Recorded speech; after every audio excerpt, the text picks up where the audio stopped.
Hi, hello everyone, and welcome to my YouTube channel.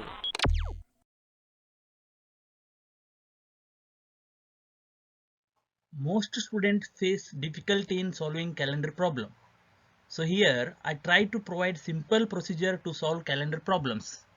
So dear friends, let us begin with the basics. We know that there are two types of years, leap year and non-leap year. Non-leap year also called ordinary year. Dear friends, we know that in an ordinary year there are 365 days, which means 52 weeks and 1 day. And here this extra 1 day is called as odd day.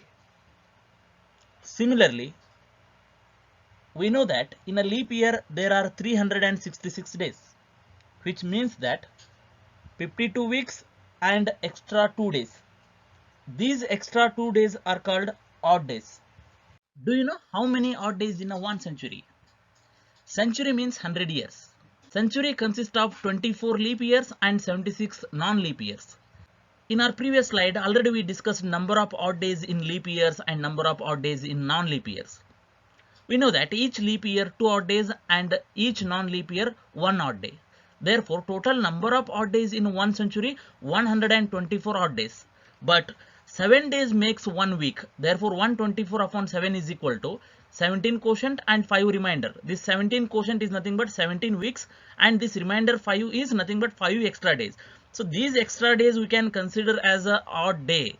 So total number of odd days in 1 century 5 odd days in 1 century.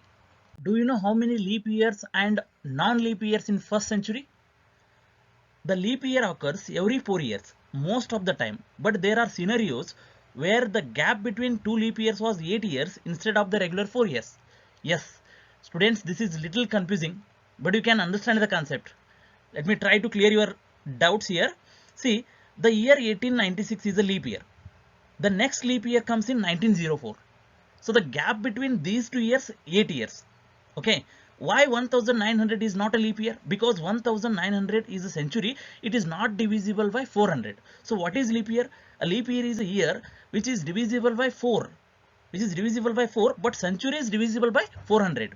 So 1900, 19th century is not divisible by 400. Therefore 1900 is not a leap year. Okay, so 400, 1200, 1600, 2000, 2400, these are all centuries divisible by 400.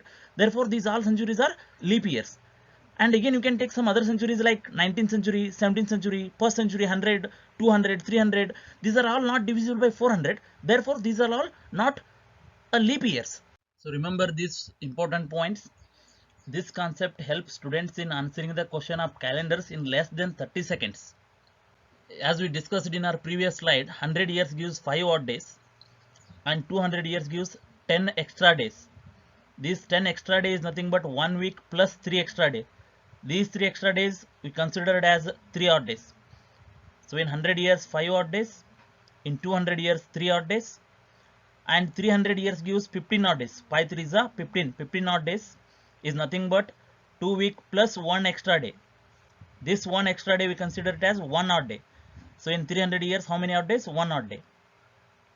And 400 years gives 5 4s are 20 plus 1, 21 odd days. I know you have one confusion here. Sir, why you added 1 here?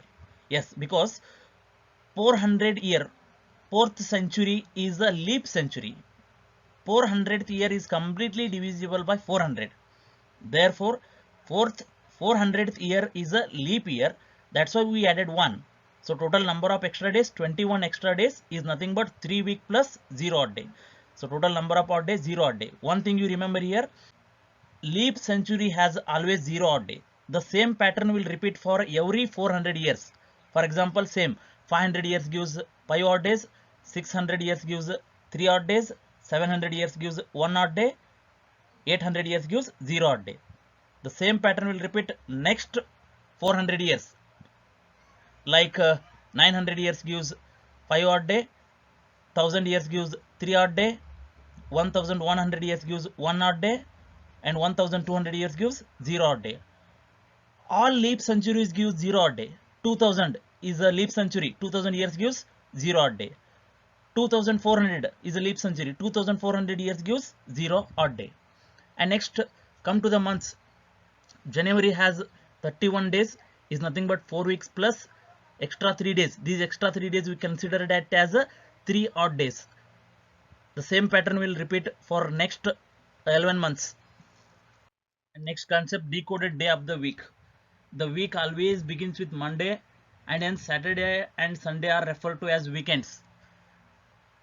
So the days of the week are coded as follows. See here, code of the day is 0 and day is Sunday. Code of the day 1 Monday, code of the day 2 Tuesday, code of the day 3 Wednesday, 4th Thursday, 5th Friday, 6th Saturday.